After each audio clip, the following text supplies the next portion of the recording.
विदाई के समय प्रिया को गले लगाते हुए माँ ने कहा, आज से तेरे सास ससुर ही तेरी माँ बाप हैं।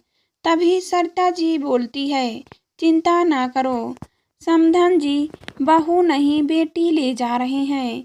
प्रिया का ससुराल में पहला दिन था। वह सुबह जल्दी उठकर नहा धोकर तैयार हो गई। बहू को देखने के लिए अभी रिश्तेदारों का आना जाना चल ही रहा था कि प्रिया की सास सरिता जी कमरे में आती है। अरे यह क्या बहू, तुम तो ऐसे ही बैठी हो बिना घूंघट के। नई नई शादी हुई है, सबको ऐसे ही मुंह दिखाती फिरोगी क्या? चलो घूंघट कर लो। प्रिया को पहले ही दिन अपनी सास सरिता जी से ऐसे व्यवहार की उम्मीद न थी।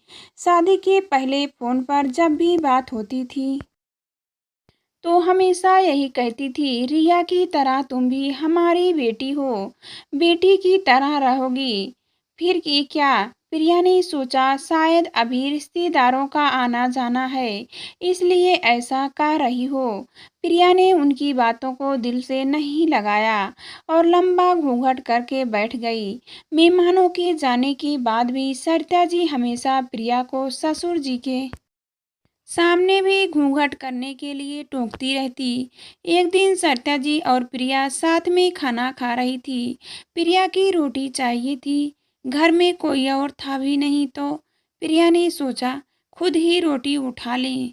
प्रिया ने जैसे ही हाथ बढ़ाया, सरिता जी जोर से चिल्लाई, अरे पूरी रोटियों को जूठा कर दोगी क्या? बहुओं का जूठा छुआ ससुर जी नहीं खाते, तुम्हें नहीं पता क्या? सरिता जी की आवाज में इतना तीखापन था कि बेचारी प्रिया की भूख भी मर गई। सरिता जी हमेशा किसी न किसी बात पर प्रिया को टोकती रहती थी। बहू ये मत करो, बहू ओ मत करो। प्रिया हमेशा सोचती कि अब मैं और नहीं सुन सकती, लेकिन परिवार में शांति बनाए रखने के लिए वो कभी सरिता जी को पलटकर जवाब नहीं देती। हमेशा हंसमुख और चंचल रहने वाली प्रिया गुमसुम रहने लगी। ससुराल में उसे घुटन सी होने लगी।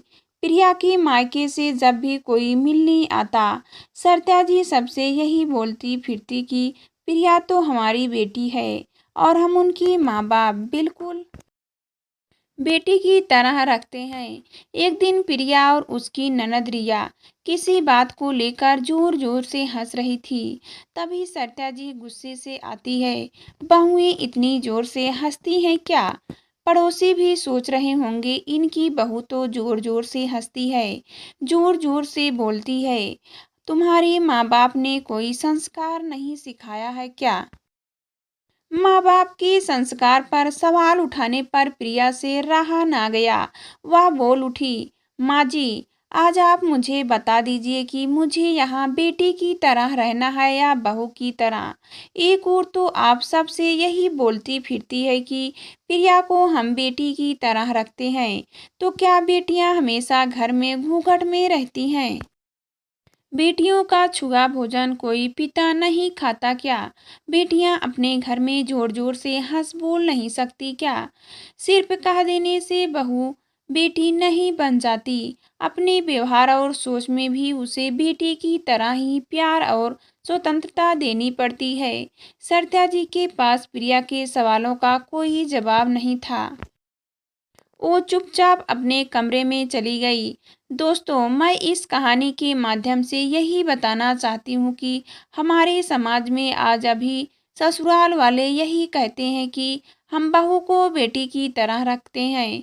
फिर क्या, कदम कदम पर उन्हें ये एहसास दिलाया जाता है कि तुम बेटी नहीं बहू हो। सिर्फ बहुओं से ही ये अपेक्षा की जाती है कि वह सास ससुर को माँ बाप की तरह प्यार और सम्मान दे, और जो लड़की अपने माँ बाप भाई बहन को छोड़कर आती है, वह ससुराल में सभी को अपने परिवार की तरह मान भी लेती है। पर क्या ससुराल में उसे बेटी की तरह माना जाता है? उसे बेटी की तरह पहनने ओढ़ने घूमने फिरने हंसने बोलने की आज़ादी दी जाती है?